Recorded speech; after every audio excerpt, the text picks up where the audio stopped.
Praise the lord. પ્રભુ ઈસુના નામમાં આપ સર્વને પ્રેમી સલામ. પ્રભુના વચનોમાંથી શીખવા માગીએ છીએ. મીખા પ્રબોધકનું પુસ્તક, તેનો 5મો અધ્યાય અને 2જી કલમ. ત્યાં લખવામાં આવ્યું છે, હે બેથલેહેમ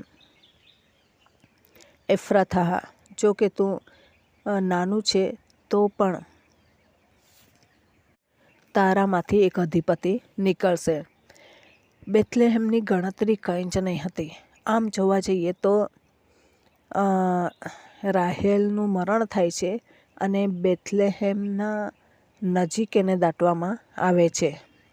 પછી દાઉદ રાજા છે, એ બેથલેહેમ ગામના હતા, પરંતુ યરૂશાલેમમાં રહે છે અને તેથી બેથલેહેમ આટલું બધું સિટી બનતી નથી. પરંતુ આપણે જોઈએ છે તો છતાં પણ પ્રભુ એ બેથલેહેમને ભૂલતા નથી.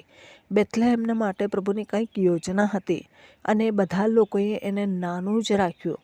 લોકોના નજરમાં એ નહીં હશે, પરંતુ તો છતાં ઈસુના જન્મને માટે પસંદ કરવામાં આવ્યું હતું.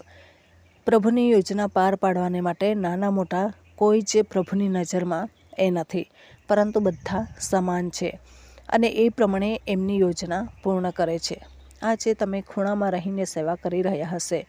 તમારી સેવાને કોઈ ધ્યાનમાં લેતું નહીં હશે, પરંતુ પ્રભુએ તમારા માટે પણ એક અદ્ભુત યોજના બનાવી છે. જેમ જે બેથલેહેમ છે, એફ્રાથામાં એની કોઈ જ ગણતરી નહીં હતી. નાનું અમથું નગર, કોઈના મોઢે પણ નહીં થાય એવું એ નગર હતું, પરંતુ એ જ નગરમાંથી તારનાર ઉત્પન્ન થયો. તારનાર એ નગરના, એ ગામના હતા. પ્રભુએ એ ગામ પસંદ કર્યું. તમારા અને મારા જીવનમાં જ્યારે પ્રભુ આપણને એકદમ નાના કરે, વિસારી દીધેલા હોય એવી રીતના આપણને કરે, તો છતાં પણ આપણે ગભરાઈએ નહીં. એ પ્રભુની યોજનામાં છે. આપણને ઉચ્ચ લેવલે લઈ જવાને માટે પ્રભુ આપણને પ્રથમ એ દીનતામાં લાવે છે, નમ્રતામાં લાવે છે. એકવાર પ્રભુના સમર્થ હાથ નીચે તમારી જાતને નમાવી દો અને યોગ્ય સમય આવશે ત્યારે ઈશ્વર તમને ઉચ્ચ પદ આપશે. તેથી આપણે શું કરવાનું છે કે તેમના રાજ્યને માટે, આગળ વધવાને માટે વધુને વધુ આપણે પ્રકાશિત જીવન જીવવાની જરૂર છે. નમ્રતા ધારણ કરવાની જરૂર છે. લોકો આપણને ઓળખવા જોઈએ. આપણી સેવા વિસ્તૃત થવી જોઈએ. ઘણા વર્ષો સુધી ફળવંત સેવા નથી થતી. આપણે નિરાશ થઈએ છીએ, હતાશ થઈએ છીએ, પરંતુ યોગ્ય સમયે પ્રભુ એને ફળવંત કરે છે. નાનામાં પણ જ્યારે વિશ્વાસુ બની રહીએ છીએ, એવા સમયે પ્રભુ આપણને એ ઉચ્ચતામાં લઈ જાય છે. પરંતુ વિશ્વાસ, યોગ્યતા આપણામાં હોવી જોઈએ, ક્વોલિટી આપણામાં હોવી જોઈએ. જે દુનિયાની નાશવંત ચીજો છે એની પાછળ ભટકી નહીં જવા જોઈએ. એ નાશવંત ચીજોમાં આપણું આત્મિક ધ્યાન ભટકાવી નહીં દેવું જોઈએ. મને કંઈ મળે કે નહીં મળે, હું પ્રભુની સેવામાં અવિરતપણે રહીશ જ. એવી રીતના જ્યારે નક્કી કરીએ છીએ ત્યારે પ્રભુ આપણી સેવાને વિસ્તૃત કરે છે. મોટા થવાને માટે જ્યારે સેવા કરીએ છીએ ત્યારે આપણે જાતે પોતે નીચા અને નીચા થતા જઈએ છીએ અને એવી રીતના આપણી સેવા એ પ્રમાણે નીચી થાય છે. જે બી સેવા ઈશ્વરે આપણને આપી છે એમાં ખુશ રહીએ, આનંદિત રહીએ અને એ સેવામાં આપણું વિશ્વાસુપણું દેખાઈ આવવું જોઈએ. પછી આપણે ઘણી વખત મોટા થવાને માટે વિશ્વાસુપણાને સાઈડ ઉપર કરીને આપણે મોટા થવા પ્રયત્ન કરીએ છીએ. એમાં આપણે મોટા થવાને બદલે નાના થતા જઈએ છીએ.